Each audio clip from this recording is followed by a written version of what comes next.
Menjelang perayaan Natal 25 Desember, ada begitu banyak orang di luar kekristenan yang menuduhkan bahwa 25 Desember bukanlah hari kelahiran Yesus Kristus dan bukanlah hari Natal.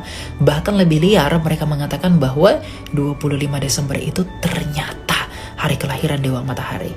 Begini, saya memberikan penjelasan ini sudah paham bahwa pada waktu saya mengatakan bahwa itu diadopsi dari perayaan kafir, itu bukan berarti bahwa Kristen itu menyembah kafir. Tidak. Tentunya kita sudah mendengarkan bagaimana polemik antara Pendeta Ezra Soru dengan Elia Miron. Pendeta Ezra Soru memberikan penjelasan kepada jemaatnya, tanggal 25 Desember bukanlah milik Kristen, tapi diadopsi dari kerajaan Dewa Matahari. Hal ini dibantah oleh Elia Miron. Elia Miron menyebutkan tanggal 25 Desember itu lahirnya Yesus Kristus. Pendapat siapakah yang lebih logis? Elia Miron atau Pendeta Ezra Soru? Jadi jangan kemana-mana dulu, silahkan nonton sampai selesai agar kita tidak gagal paham. Selamat menyaksikan. Hai semuanya, Shalom Alaikum, Kristus bersama kita. Menjelang perayaan Natal 25 Desember, ada begitu banyak orang di luar kekristenan yang menuduhkan bahwa 25 Desember bukanlah hari kelahiran Yesus Kristus dan bukanlah hari Natal. Bahkan lebih liar, mereka mengatakan bahwa 25 Desember itu ternyata hari kelahiran Dewa Matahari. Oleh karena itu, sekarang kita akan menjawab dan membuktikan bahwa Tuhan Yesus benar-benar lahir pada tanggal 25 Desember dari kitab suci dan juga data sejarah. Yang pertama, kita akan membuktikan dari kitab suci. Injil Lukas 1 ayat 5. Pada zaman Herodes Raja Yudea ada seorang imam yang bernama Zakaria dari rombongan Abia. Istrinya berasal dari keturunan Harun namanya Elisabet.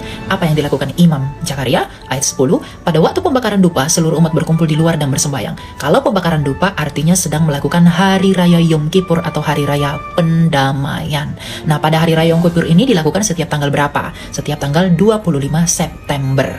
Nah, ayat 11, lalu tampaklah kepada Zakaria seorang malaikat Tuhan berdiri di sebelah kanan mezbah pembakaran dupa. Melihat hal itu ia terkejut dan menjadi takut. Namun malaikat itu berkata, jangan takut Zakaria, sebab doamu telah dikabulkan. Elisabet istrimu akan melahirkan seorang anak laki-laki bagimu dan engkau harus menamai dia Yohanes. Artinya pemberitahuan tentang Yohanes sedang dikandung oleh Elisabet yang adalah istrinya Zakaria. Itu terjadi pada hari raya Yom Kippur yang jatuh pada tanggal 25 September. Lalu kita lanjut ke Lukas 1 ayat 26. Dalam bulan yang ke-6, malaikat Gabriel disuruh Allah pergi ke kota bernama Nazaret di Galilea kepada seorang perawan yang bertunangan dengan seorang Yusuf dari keluarga Daud. Nama perawan itu Maria. Berarti 6 bulan dari 25 September adalah bulan Maret. Berarti malaikat mendatangi Maria itu pada bulan Maret. Apa yang dikatakan malaikat itu kepada Maria? Di ayat 30 malaikat itu berkata, jangan takut hai Maria, sebab engkau beroleh anugerah di hadapan Allah. Sesungguhnya melahir engkau akan mengandung dan melahirkan seorang anak laki-laki dan engkau harus menamai dia Yesus. Berarti malaikat mendatangi Bunda Maria dan memberitahu bahwa ia sedang mengandung Tuhan Yesus itu pada bulan Maret. Nah, 9 bulan setelah bulan Maret itu bulan Desember. Jadi apakah benar bahwa Yesus lahir pada tanggal 25 Desember? Tentu saja benar, bukan hayalan. Saya memberikan penjelasan ini sudah paham bahwa pada waktu saya mengatakan bahwa itu diadopsi dari perayaan kafir, itu bukan berarti bahwa Kristen itu menyembah kafir. Tidak. Ya. Itu adalah perayaan tandingan yang dilakukan oleh gereja untuk menghadapi perayaan kafir yang sudah ada, yaitu perayaan Saturnalia. Ya. Jadi ini bukan berarti bahwa orang kafir punya perayaan 25 Desember, lalu orang Kristen ikut-ikutan menyembah, bikin Natal dan akhirnya menjadi kafir. Tidak. Ya. Itu adalah perayaan tandingan. Jadi ada banyak orang yang Kristen, ya, sejak Konstantin naik tahta, banyak orang yang KTP-nya saja dalam tanda petik KTP-nya Kristen tapi hatinya tidak Kristen. Mereka bisa ada di dalam Kristen dalam gereja, tapi mereka juga tetap merayakan hari raya kafir, ya, festival Saturnalia. Dan pada tanggal 25 Desember itu mereka membakar pohon-pohon, lilin-lilin di pohon-pohon evergreens, ya, untuk perayaan Dewa Matahari.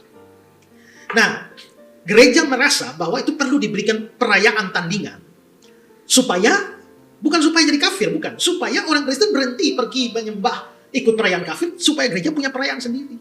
Nah, perayaan-perayaan itu dibikin sama supaya nanti kalau di sana di kafir 25 Desember, lalu kalau Kristennya bikin 20 Desember, nanti 20 Desember mereka ada di gereja, 25 Desember di sana lagi gitu. Jadi dibikin sama supaya menjadi perayaan tandingan. Itu sebenarnya. Kita sudah mendengarkan bagaimana penjelasan dari Elia Miron dan kita juga sudah mendengarkan bagaimana penjelasan dari Pendeta Ezra Soru. Penjelasan siapakah yang lebih logis? Jadi buat teman-teman di sini, sampai detik ini Mereka ini masih berbicara tentang konsep ketuhanan tidak pernah sesal di dalam kekristenan ini, karena mereka mengatakan Yesus itu adalah anak Tuhan yang menjelma sebagai manusia. Tujuan Yesus itu datang ke dunia ini untuk menebus dosa manusia dengan cara digantungkan di atas kayu salib. Tanggal 25 Desember ternyata bukanlah tanggal lahirnya Yesus yang mereka sebutkan sebagai Tuhan, tapi diadopsi dari kerajaan Dewa Matahari. Berarti kita di sini membenarkan ucapan dari Ustadz Ehewaloni, karena Ustadz Ehewaloni pernah menyebutkan sampai detik ini Kristen itu tidak tahu kapan lahirnya Yesus Kristus itu yang mereka sebutkan sebagai anak Tuhan. Jadi mungkin cukup sekian, semoga bermanfaat. Assalamualaikum warahmatullahi wabarakatuh.